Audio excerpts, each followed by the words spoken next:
الرحمن الرحیم نحمدہ ونصلی علی رسولہ الکریم اما بعد۔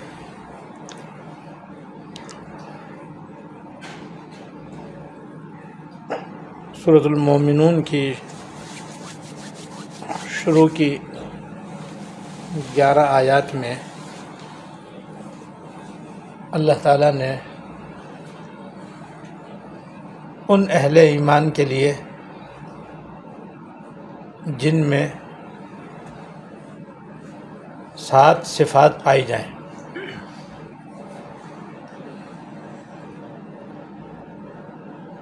دو بشارتیں عطا فرمائی ہیں جو پکی اور یقینی ہیں۔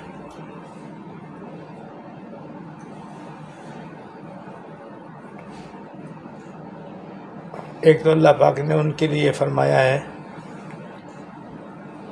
کہ یقیناً انہوں نے فلاح پائی، یعنی یقیناً وہ فلاح یاب ہوں گے، دنیا کی بھی ان کو فلاح ملے گی اور انشاءاللہ تعالی آخرت کی فلاح بھی ملے گی۔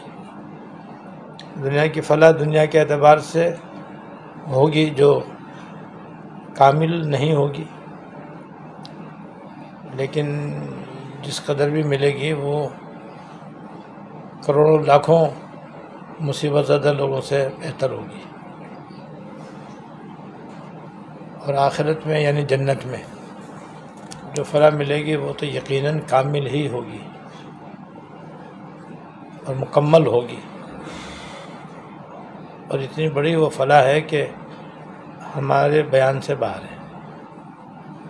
ایک تو اللہ تعالیٰ نے یہ بشارت دی ہے، اور دوسری بشارت یہ دی ہے کہ یہ لوگ جنت الفردوس کے وارث بنیں گے، یعنی جنت الفردوس میں جائیں گے جہاں وہ ہمیشہ ہمیشہ رہیں گے۔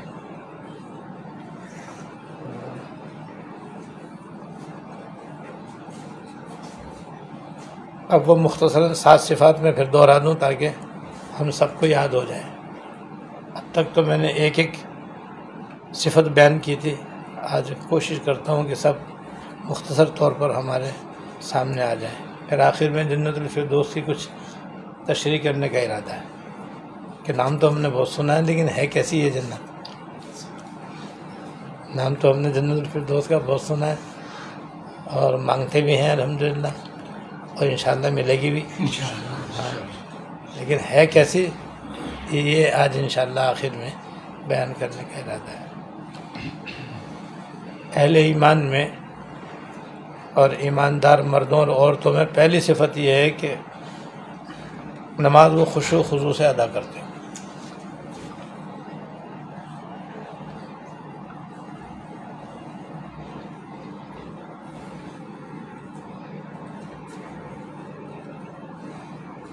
نمبر 2 والذین هم عن اللغو معرضون، اور وہ بیکار باتوں سے، بیکار اور فضول کاموں سے اور فضول اور بیکار مجلسوں سے پرہیز کرتے ہیں۔ دوسری صفت یہ ہے کہ وہ بیکار کاموں، بیکار باتوں، فضول کاموں، فضول باتوں، فضول مجلسوں سے پرہیز کرتے ہیں۔ نمبر 3 وہ باقاعدہ اپنے مال کی زکوٰۃ ادا کرتے ہیں، باقاعدہ زکوٰۃ ادا کرتے ہیں، جس میں پائے پائے کا حساب کرنا بھی آ گیا، اور پھر جو شرعی اعتبار سے زکوٰۃ کے مستحق ہیں ان تک پہنچانا بھی آ گیا۔ ہر ضرورت مند مستحق نہیں ہوتا، آج کل 99% ضرورت مند ہوتے ہیں، مستحق نہیں ہوتے۔ مستحق کو زکوٰۃ پہنچانا، تب تو زکوٰۃ ادا کرنا سمجھا جائے گا، ورنہ تو زکوٰۃ ہی نہیں ادا ہوگی، تو زکوٰۃ ادا کرنے والا نہیں کہلائے گا۔ لہذا وہ زکوٰۃ ادا کرنے کا مطلب یہ ہے کہ زکوٰۃ پائے پائے کا حساب کر کے نکالتے بھی ہیں اور پھر مستحق تک پہنچاتے بھی ہیں۔ اور دوسرے معنی زکوٰۃ کے ہیں اپنے ظاہر و باطن کی اصلاح، اپنے باطن کو اچھے اخلاق سے آراستہ کرنا اور بد اخلاقیوں سے پاک کرنا، اپنے ظاہر کو بھی شریعت کا پابند بنانا، یہ بھی زکوٰۃ کے معنی آتے ہیں۔ لہذا یہ صفت بھی ہونی چاہیے.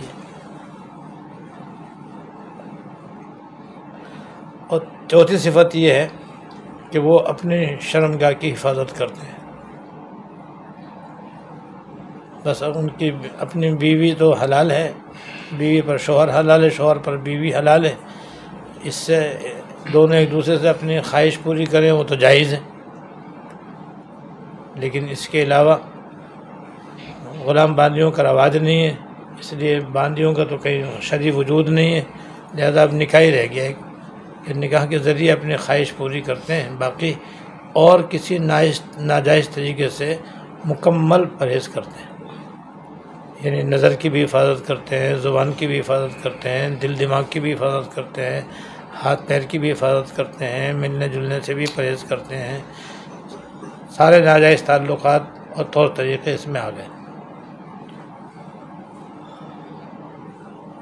پانچویں صفت یہ ہے کہ وہ امانت کی حفاظت کرتے ہیں. اب چاہے وہ امانت مال کی ہو، اس کی پوری حفاظت کرتے ہیں، خیانت نہیں کرتے. اور چاہے کسی نے اپنی بات راز کی اس کو بتائی ہے اور امانت کے طور پر اس کو کہا ہے، بتایا ہے کہ کسی دوسرے کو نہیں بتانا، تو اس کی بھی وہ پاسداری کرتے ہیں، حفاظت کرتے ہیں. حقوق اللہ، حقوق العباد بھی امانت ہے، ان کی صحیح ادائیگی بھی امانت کے اندر داخل ہے. صحیح ادائیگی نہ کرنا خیانت میں داخل ہے اور گناہ ہے، اس سے ہی بچتے ہیں. اور چھٹی صفت یہ ہے کہ وہ جو وعدہ کرتے ہیں پورا کرتے ہیں، جو معاہدہ کرتے ہیں اس کا پاس کرتے ہیں. یہ نہیں کہ زبانوں کو بھروسہ ہی نہیں ہے، وعدے ہیں تو بس ٹرخانے کے لیے ہیں. جیسے پیمنٹ وصول کرنے کے لیے صبح شام تک لوگوں کو گھمایا جاتا ہے، مارکیٹ کا رواج ہے، وعدہ کا پاس ہی نہیں ہے. صبح جاؤ تو کہتے شام کو آ جانا، شام کو جاؤ تو کہ صبح آ جانا، صبح جاؤ تو شام کو آ جانا، بس ٹرخاتے رہتے ہیں. حالانکہ دینے کے لیے پیسے موجود ہوتے ہیں. یہ وعدہ خلافی ہے. ہمارے یہاں وعدہ خلافی تو ایک عام عادت بن گئی ہے، جیسے غیبت عام ہو گئی نا، وعدہ خلافی بھی بے انتہا عام. تمام مارکیٹیں اور تمام ملیں، فیکٹریاں، دکانیں، روزانہ ہزاروں وعدے ہوتے ہیں اور وعدے سب ہوا میں جاتے ہیں، پورا کرنے والے آئیں گے.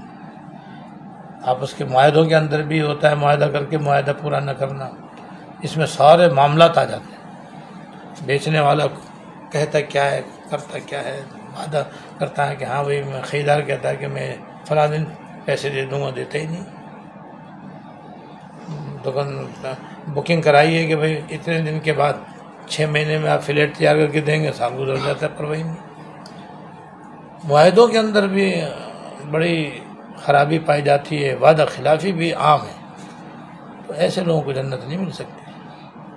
ان کو ملے گی جو امانت میں بھی خیانت نہیں کرتے، وعدے کا بھی وعدہ ہی پورا کرتے ہیں، بغیر شرعی عذر کے وعدہ خلافی نہیں کرتے، اور جو معاہدہ کرتے ہیں اس کے پابند رہتے ہیں، اور جیسا وعدہ کرتے ہیں معاہدہ کرتے ہیں اس کے مطابق عمل کرتے ہیں.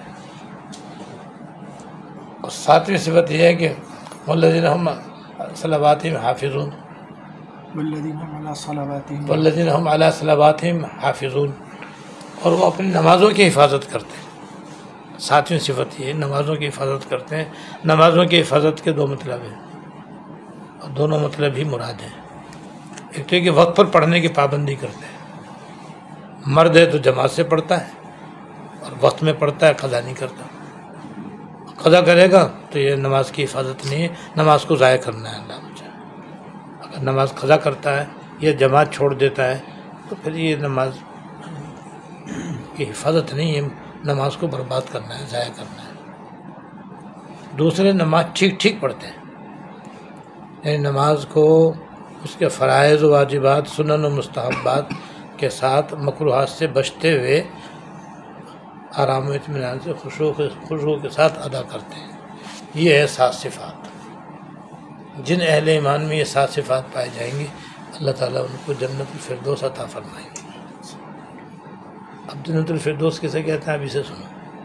اللہ تعالیٰ ہم سب کو نصیب فرمائے، یہ 7 صفات بھی ہمارے اندر پیدا فرمائے اور ہمیں اپنے اندر پیدا کرنے کی توفیق عطا فرمائے اور اپنے فضل سے جنت الفردوس بھی عطا فرمائے۔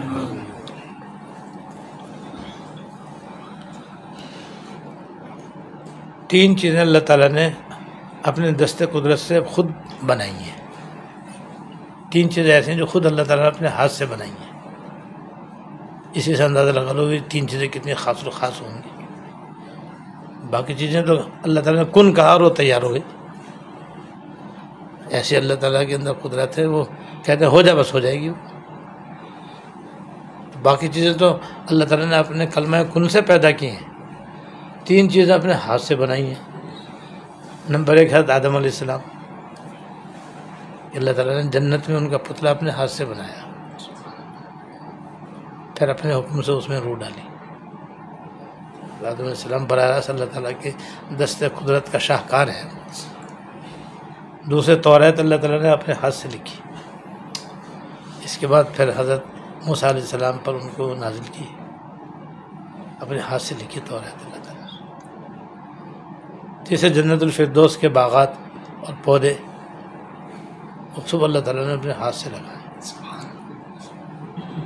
3 چیزیں ایسی ہیں جو خاص اللہ تعالیٰ نے اپنے دست قدرت سے بنائی ہیں، تو جنت الفردوس ان 3 چیزوں میں سے ہے جو خاص اللہ تعالیٰ نے اپنے ہاتھ سے بنائی ہے۔ اسی سے اندازہ کیا اپنے ہاتھ سے بنائی ہوئی تو کیسی ہوگی، ہے بھی حقیقت بھی یہی۔ چنانچہ ایک حدیث میں ہے کہ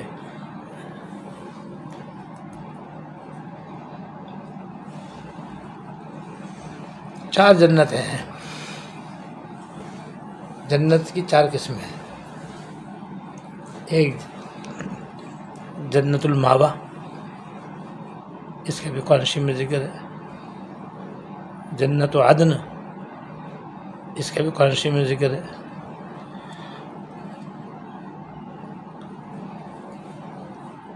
اور ایک اور ہے،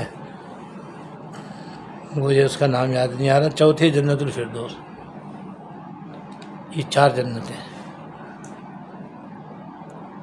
اور جنت الفردوس ان میں سب سے اعلیٰ ہے۔ وہ اس طرح کہ اللہ تعالیٰ نے جنت کے 100 درجے بنائے ہیں، یہ 100 منزلیں بنائی ہیں۔ ہر منزل اتنی لمبی چوڑی ہے کہ 7 آسمان اور 7 زمین برابر برابر ملا کر کے اس کی چوڑائی بنائیں تو وہ اس کی چوڑائی ہے۔ لمبائی کو تو اللہ ہی بہتر جانے کتنی ہے، بھائی جتنی چوڑی ہوتی ہے اسی حساب سے لمبائی بھی ہوتی ہے، نہیں ہوتی؟ بعض مرتبہ چوڑائی کم ہوتی ہے، لمبائی زیادہ ہو جاتی ہے، جیسے دھاگا، اس کی چوڑائی تو 1 سوت بھی نہیں ہوتی، اور لمبا اتنا ہے کہ یہاں سے لے کر صدر تک چلا جائے۔ چوڑائی بتائی جا رہی ہے کہ 7 آسمان پھیلا کر برابر برابر، 7 زمین پھیلا کر برابر برابر کر کے اس کی یہ چوڑائی سمجھو جنت الفردوس کی۔ لمبائی کتنی ہوگی یہ اللہ ہی بہتر جاننا ہے، اسی حساب سے سمجھو۔ تو ایسے 100 درجے ہیں جنت کے، اور ہر 2 درجوں کے درمیان 500 سال کی مسافت ہے۔ کتنی؟ 500 سال کی مسافت ہے ہر 2 درجوں کے درمیان۔ اور جنت الفردوس کے اندر 4 حصے ہیں، 2 حصے خالص، 2 حصے کیا ہو رہا ہے؟ اس میں سے پانی، اسی میں سے بند کر دیں۔ جنت الفردوس میں 4 حصے ہیں، 2 حصے ایسے ہیں کہ اس میں ہر چیز سونے کی، اس میں جتنے بھی تخت ہیں اور جتنے بھی مسیریاں ہیں اور جتنی بھی کرسیاں ہیں اور جتنے بھی برتن ہیں اور جتنے بھی لباس ہیں، جتنے بھی درخت پودے ہیں، سب سونے کی۔ دنیا کا سونا نہیں، یہاں کا سونا تو نقلی سونا ہے، وہ اصلی سونا ایسا ہوگا کہ آخر میں بتاؤں گا وہاں کی چیزیں کیسی ہوں گی۔ مگر ہر چیز سونے کی ہوگی بس وہاں پر. اور 2 حصے اس کے ایسے ہیں کہ اس میں ہر چیز چاندی کی ہے، ہر چیز، سارا کھانے پینے کے برتن، کٹورے پیالے، مسیریاں، کرسی اور تخت اور کیا کہتے ہیں برتن، شیشیاں، مسیریاں، بس ہر چیز چاندی چاندی کی ہے. بس یہ دروازے کھڑکی وغیرہ سارے آگے اس کے اندر، کوئی چیز بھی لکڑی کی نہیں ہوگی وہاں پہ، چاندی کی ہوگی. یہ جنت الفردوس کی خاص بات ہو رہی ہے. ورنہ ہر جنت میں ایک اینٹ سونے کی، ایک چاندی، ایک اینٹ سونے کی، ایک چاندی کی ہے. اسی طریقے سے ہیرے جواہرات کے وہاں پر کنکریاں ہیں، مشک، عنبر کی مٹی ہے، کیا کہنا ہے. تو اس میں جنت الفردوس میں 4 حصے ہیں، 2 حصے خالص سونے کے ہیں اور 2 حصے خالص چاندی کے ہیں. جنت کے 100 درجے ہیں، جو سب سے اوپر والا درجہ یہ ہے جنت الفردوس. باقی 99 اس کے نیچے ہیں، 99 اس کے نیچے منزلیں ہیں، یہ سب سے اعلیٰ. اسی کے اوپر اللہ تعالیٰ کا عرش ہے، اور جنت الفردوس کے اور عرش کے درمیان کوئی چیز حائل نہیں ہے. اور عرش جو ہے وہ 7 آسمان 7 زمین سے بھی کہیں زیادہ بڑا ہے. عرش جو ہے نا اللہ تعالیٰ کا، یہ 7 آسمان 7 زمین بھی اس کے سامنے ایسے ہیں جیسے کہ زمین میں کہیں ایک نقطہ. اور وہ فرشتوں کے وزن سے چڑھ چڑھ بولتا ہے. تو یہ جو جنت الفردوس والے ہیں وہ عرش کی چڑھ چڑھ بولنے کی آواز بھی سنتے ہیں. اور ان کے اللہ تعالیٰ کی زیارت میں کے درمیان بس صرف اللہ تعالیٰ کی بڑائی کی چادر حائل ہے، یعنی بس ایک پردہ حائل ہے، وہ ہٹے اور ان کو اللہ تعالیٰ کی زیارت ہو. باقی لوگوں کو اللہ تعالیٰ کی زیارت کے لیے بہت کچھ کرنا پڑے گا. یہاں بس ایک پردہ ہے درمیان میں. بس جیسے ایک شاعر نے دنیا کے اندر اللہ تعالیٰ کو دیکھنے کے لحاظ سے ایک شعر کہا ہے: خوب پردہ ہے کہ چلمن میں چھپے بیٹھے ہیں، صاف چھپتے بھی نہیں سامنے آتے بھی نہیں. خوب پردہ ہے کہ چلمن میں چھپے بیٹھے ہیں، صاف چھپتے بھی نہیں سامنے آتے بھی نہیں. تو دنیا میں جو بادشاہ ہوتے تھے، مغلیہ بادشاہ، تو وہ اپنے محل میں رہتے تھے. تو کبھی کبھی جب ان کو یہ چاہتا کہ بھائی اب آرام کریں، لوگوں سے اب ہم الگ ہو جائیں، تو درمیان میں ایک باریک جالی کا پردہ ہوتا تھا، وہ کھینچ دیا جاتا تھا. اب بادشاہ سلامت اندر آرام کر رہے ہیں، نظر بھی آ رہے ہیں لیکن صاف نظر بھی نہیں آ رہے. اندر ہیں باہر بھی نہیں ہے، ہلکے ہلکے نظر بھی آ رہے ہیں. باریک کپڑے میں تو جھلک تو آتی ہے نا، اسے کہتے ہیں چلمن، کہتے ہیں اسے، کہ درمیان چلمن کھینچ دی. اب جناب بادشاہ سلام خلوت میں چلے گئے. بھائی اب جب باہر آئیں گے، جب بات ہوگی، جب ملاقات ہوگی. اب باہر لوگ بیٹھے ہیں، انتظار کر رہے ہیں، سامنے سے نظر بھی آ رہے ہیں اور سامنے ہیں بھی نہیں. تو اللہ تعالیٰ دنیا میں نظر بھی آتے ہیں، نہیں بھی آتے. جگ میں آ کر ادھر ادھر دیکھا تو ہے آیا، نظر جدھر دیکھا. تو اللہ تعالیٰ نظر بھی آتے ہیں اور نہیں بھی آتے. تو وہاں بس ایک ہی پردہ حائل ہوگا اللہ تعالیٰ کی بڑائی کا، وہ ہٹا اور زیارت ہوئی. اور یہ 4 نہریں ہیں جس کا اللہ پاک نے قرآن شریف میں ذکر کیا، یہ وہیں سے نکل رہی ہیں. ان کا جو مرکز ہے اور منبع ہے وہ جنت الفردوس ہے.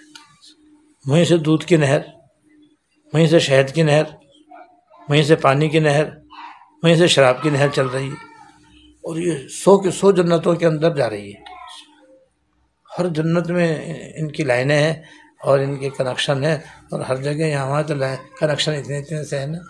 وہاں ایسے تھوڑی کنجوسی ہوگی، وہ تو سمندر کا سمندر ہوگا بھائی، جتنا چاہے. ایسا بھی ہوگا بعض روایتوں میں کہ آدمی گھومنے پھرنے جائے گا تو یہ چاہے گا بھائی میرے ساتھ دودھ کی نہر بھی ہو، پانی کی نہر بھی ہو، شہد کی نہر بھی ہو اور شراب کی نہر بھی ہو، جو دل چاہے پیوں، تو وہ ساتھ چل پڑے گی. آپ اپنے گھوڑے پہ اڑتے ہوئے جا رہے ہو، نہر ساتھ ساتھ چل رہی ہے، 4 نہریں آ رہی ہیں آپ کے ساتھ. ہر جگہ آپ کو دستیاب، نہ پیسے دینے پڑے نہ کچھ لینا دینا پڑے، اور خالص شراب بھی خالص، دودھ بھی خالص، شہد بھی خالص، پانی بھی نہایت ٹھنڈا میٹھا سفید، یہ چاروں نہریں بھی وہاں سے جنت الفردوس سے نکل رہی ہیں۔ اور اسی کے اندر میدان مزید بھی ہے۔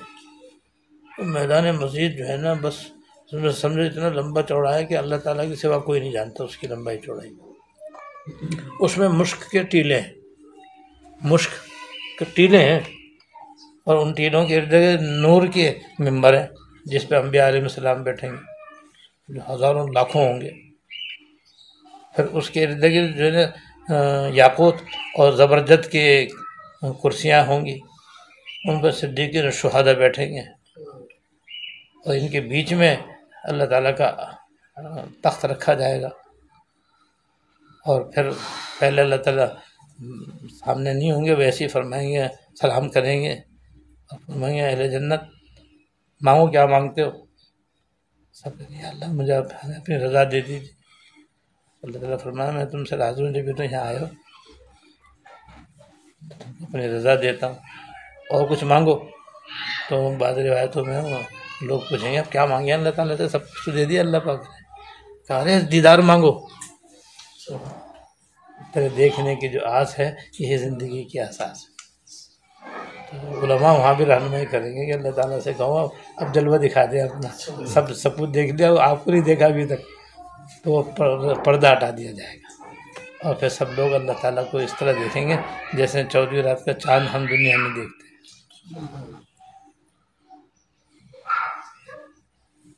تو وہاں اللہ تعالیٰ کی زیارت ہوگی، اور جنتیوں کو بھی ہوگی اللہ تعالیٰ کی زیارت، یہاں براہ راست اس طرح سے زیارت ہوگی انشاءاللہ تعالیٰ۔ اور جب اللہ تعالیٰ کی زیارت ہوگی تو بس دنیا کی ساری نعمتیں اس کے آگے مٹی ہو جائیں گی، ان کو مزہ نہیں رہے گا۔ جو لطف اور جو مزہ اللہ تعالیٰ کے جمال جہاں آرا کو دیکھنے میں ہوگا ایسا مزہ کسی چیز میں بھی نہیں ہوگا، بس دیکھتے کہ دیکھتے رہ جائیں گے۔